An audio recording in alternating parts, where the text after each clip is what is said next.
नमस्कार मित्रों, मैं विकास वर्धन आप लोगों के समक्ष एक किंवदंती कहानी लेकर उपस्थित हुआ हूँ आज। एक बार की बात है, एक राजा अपने राज्य में हाट लगवाया करते थे। जैसे अभी हाट लगते हैं, उस समय भी हाट लगा करते थे। उस हाट में अलग अलग प्रकार के लोग अलग अलग प्रकार की दुकानें लगाया करते थे। उन्हीं सब दुकानों के मध्य एक कवि जी भी दुकान लगाने के लिए मजबूर हुए, क्योंकि उनकी पत्नी ने उन पे बहुत दबाव बनाया कि आप दिन भर कविता रचते हैं, कमाई तो कुछ होती नहीं है, परिवार कैसे चलेगा। तो कवि जी बोले ठीक है, तुम कहती हो। तो कवि जी अपनी पत्नी के कहने पर एक दुकान लगाए कविता की। 4-5 पंक्ति की कविता लिख करके दुकान में रखे और कीमत रखे उसकी 100 रुपये। 100 रुपये कीमत रखे, कोई भी कविता नहीं खरीदा। हाट का पूरा समय खत्म हो गया, सबकी बिक्री हुई, लेकिन कवि जी की कोई बिक्री नहीं हुई। राजकुमार सबका कुशल क्षेम पूछने के लिए सभी दुकानदार से मिल रहा था कि किसकी कितनी बिक्री हुई, क्योंकि उसके हिसाब से उसे टैक्स देना होता था।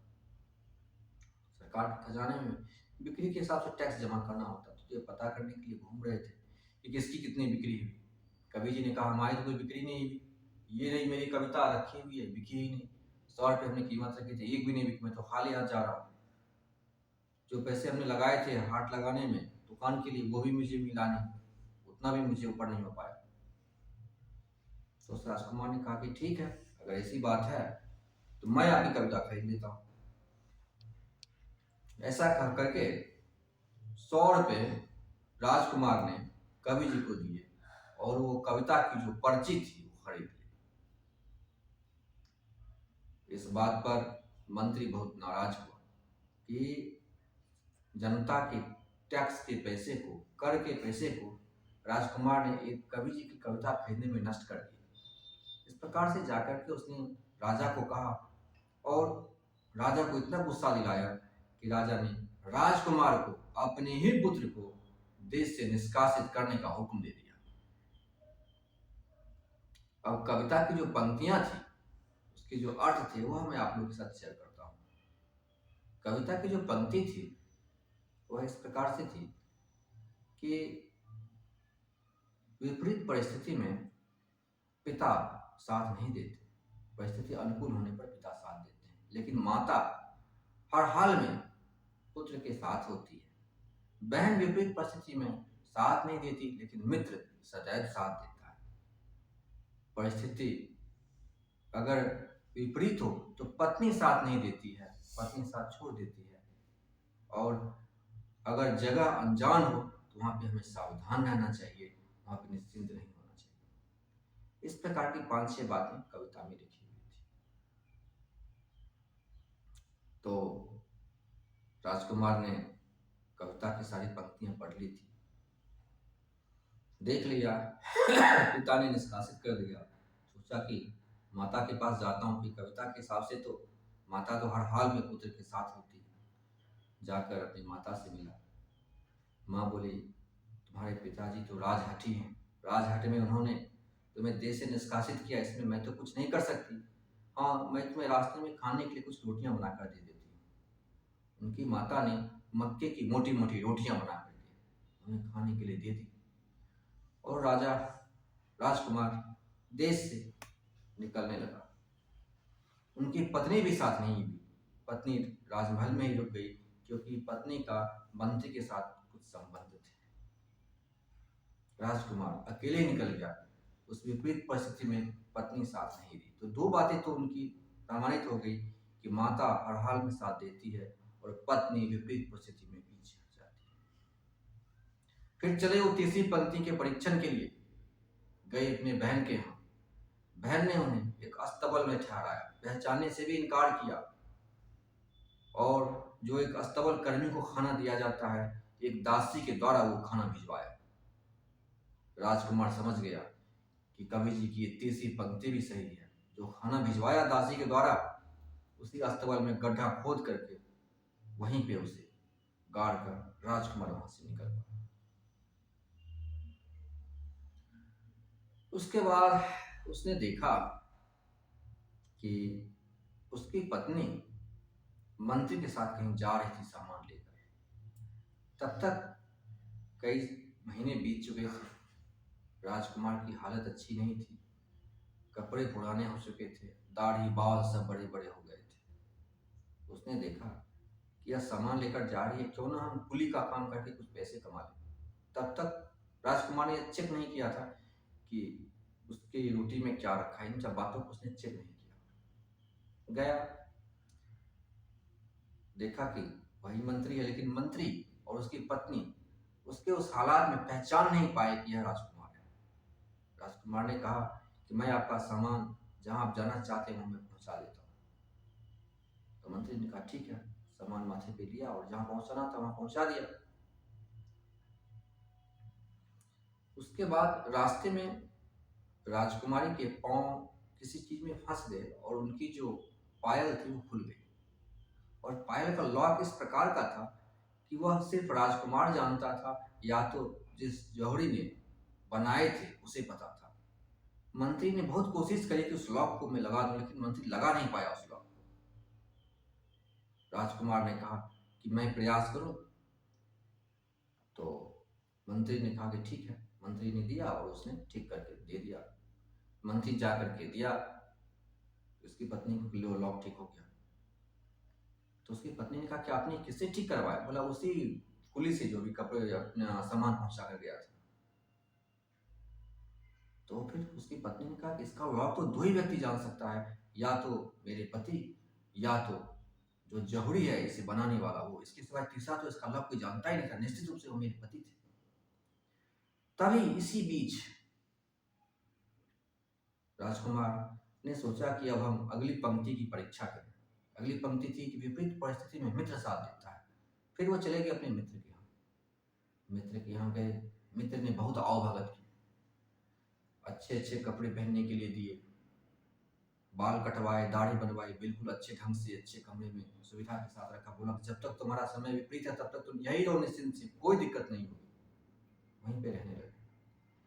लेकिन कुछ ही दिन में उनकी जो पत्नी थी वह उनके मित्र के साथ रोज लड़ाई लड़ती थी कि क्यों आप इसे ले आए हैं, परसों देश के राजा के साथ लड़ाई हो जाएगी, या ऐसा है वैसा है, तभी तो उसके साथ ये हुआ। बहुत सारी बातें करने लगे। ये बात एक दिन सुन लिया राजकुमार ने। सोचा मेरे कारण से मेरे मित्र को इतना सुनना पड़ता है, तो इसलिए मुझे यहाँ पे रहना ठीक नहीं। और राजकुमार एक दिन प्रातः काल बिना किसी को बताए चुपचाप वहां से निकल गया। तभी इसी बीच मंत्री ने राजकुमार को मारने के लिए कुछ लोगों को भेजा, क्योंकि अगर हम इसे नहीं मरवा देते हैं तो हमारे लिए खतरा बन चुका है, क्योंकि उसे पता चल चुका है कि उसकी पत्नी मेरे पास है। उसे मारने के लिए कुछ लोगों को भेजा। तभी राजकुमार एक कुआं के पास बैठा, सोचा क्या कुछ खाना खा लेते हैं, देखते हैं मेरी माता ने क्या दिया है। खाना तो खराब हो गया होगा, लेकिन फिर भी जब देखा है नहीं, देखते हैं क्या है। माता मेरी बहुत होशियार है, उसने कुछ दिया है तो जरूर कुछ बात रही होगी। तो उसने खाना खोला, मक्के की रोटी थी। उसे एक तो रोटी को थोड़ा देखा, अंदर में हीरे जवाहरात भरे हुए थे। वो समझ गया कि सब रोटियों में हीरे जवाहरात ही हों। उसे तुरंत बंद किया और अपने पास रखा। तभी 4-5 वधिक जो हत्या करने वाले थे, हत्यारे उन्हें घेर लिए। बोले हम तुम्हारी हत्या के लिए आए हैं, तुम्हारी पत्नी ने और मंत्री ने तुम्हें मारने के लिए मुझे भेजा है। बोला कि तुम क्यों हत्या करना चाहते हो? बोला सीधी सी बात है, मुझे पैसे दिए गए इसलिए मैं तुम्हारी हत्या करूंगा। बोला कितने पैसे दिए गए? तो जितने भी पैसे तुम्हें दिए गए उससे 2 गुना रकम मैं तुम्हें देता हूँ, और मैं अपने वस्त्र तुम्हें देता हूँ। किसी जानवर के खून में लपेट कर तुम जाकर उसे दे दो और कह दो कि मैंने उसे मार डाला। ऐसा ही किया। उन वधिकों को कुछ अधिक हीरे जवाहरात के टुकड़े देकर उसे मुक्ति पाई। अब तो राजकुमार के पास बहुत सारे हीरे जवाहरात हो गए थे। वह सोचा अब क्यों ना मैं इस देश की सीमा से ही निकल जाता हूँ, क्योंकि जब तक इस देश की सीमा में रहूंगा तब तक मैं सुरक्षित नहीं। राजकुमार उस देश की सीमा से निकल, राजकुमार पहुंच गया दूसरे देश की सीमा में, और वहां एक व्यक्ति के यहाँ ठहरा और बोला कि तुम्हारे परिवार का जो भी खर्च है वो मैं ही उठाऊंगा, बस यहाँ पे रहूंगा, जाओ अच्छा अच्छा खाना लाओ, सब लोग खाएंगे पिएंगे रहेंगे। भला किसी को क्या तकलीफ हो सकती है ऐसे मेहमान से जो घर का खर्चा ही उठा ले। तो बस हो गया, उसके यहाँ राजकुमार रहने लगा। कुछ ही दिन बीते तो एक अनाउंसमेंट हुआ कि राजा की बेटी के पास बारी बारी से हर परिवार से एक युवक को जाना है, और घटना यह घटती थी कि जिस परिवार से भी युवक जाता था अगले ही सुबह उसकी लाश मिलती थी। इसी कारण से उसकी बेटी की शादी नहीं हो रही थी, क्योंकि जिसके साथ उसे भेजा जाता था अगले उसी रात उसकी मौत हो जाती थी, सवेरे उसकी लाश निकलती थी। इसी क्रम में एक दिन उस परिवार की भी बारी आ गई जिस परिवार में कि राजकुमार ठहरा हुआ था। परिवार के सब लोग रो रहे थे, एक ही जवान बेटा था, अगले दिन उसी की बारी थी, सब लोग परेशान थे। पता चला राजकुमार को बात क्या है, बोला क्या जी इस बार इसकी बारी है, अब ये जाएगा और मर ही जाएगा, क्योंकि अभी तक जो भी गया है कोई बचा नहीं। राजकुमार बोला ओ ये बात, बोले चिंता मत करो मैं जाऊंगा, मैं जाने की कोई जरूरत नहीं। फिर भी अतिथि धर्म का पालन करते हुए परिवार के लोगों ने कहा नहीं, आप हमारे यहाँ अतिथि हैं, हमारे घर का सारा खर्च उठाए हुए, मैं आपको कैसे भेज सकता हूँ। बोला चिंता मत करो, मैं कोई सामान्य व्यक्ति नहीं हूँ कि मुझे कोई इतनी आसानी से मार दे, मैं जाऊंगा और कुछ भी नहीं होगा। अगले दिन राजा के व्यक्ति आए, बोले उसका नाम भटियारा था। बोला भटियारा चलते हो, बोला कि तुमने सूचना नहीं दी। राजकुमार ने उधर से कहा, बोला पहले जाके राजा की सूचना लेकर लिखित में आओ, उसके बाद हम जाएंगे। उससे बड़ा आश्चर्य हुआ, लेकिन प्रोसेस तो यही था कि राजा की सूचना नहीं चाहिए। उस दिन वो चला गया, अगले दिन वो सूचना लेकर आया, बोला कि 8-9 बजे के बाद 8-9 बजे के आसपास चलना है।